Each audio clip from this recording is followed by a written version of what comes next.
कर्नाटक वक्फ board में इख्तलाफात बरकरार, मिल्लत का हो रहा है नुकसान, वक्फ का हो रहा है नुकसान।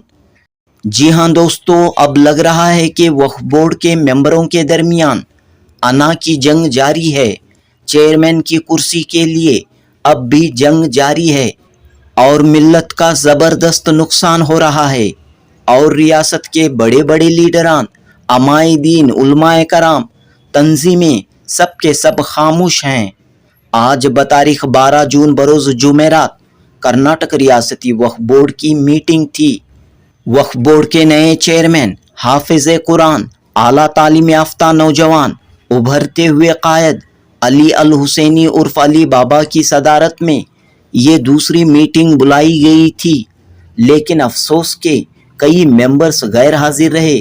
अनवर बादशाह, खालिद अहमद, अब्दुल रियाज खान, मौलाना तनवीर पीरा हाशमी और मौलाना कायम अब्बास गैर हाजिर रहे। आज की मीटिंग में चेयरमैन समेत सिर्फ 4 मेंबर्स मौजूद रहे। अली बाबा, डॉक्टर सैयद नासिर हुसैन, कनीस फातिमा और एडवोकेट आसिफ अली मीटिंग में मौजूद रहे और जिस वक्त मीटिंग चल रही थी उस वक्त अनवर बादशाह मिनिस्टर साहब के साथ घूमते फिरते नज़र आए।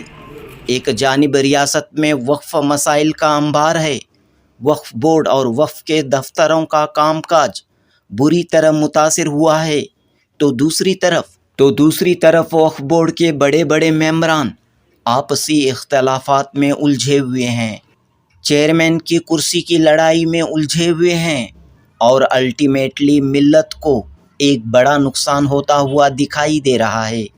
हमें तो अपनों ने लूटा के मिसदाक मिल्लत के ही बड़े लीडरान, रहबरान आम मुसलमानों के आंखों में धूल झोंक रहे हैं और ख़ुद इक़्तिदार के मज़े लूट रहे हैं।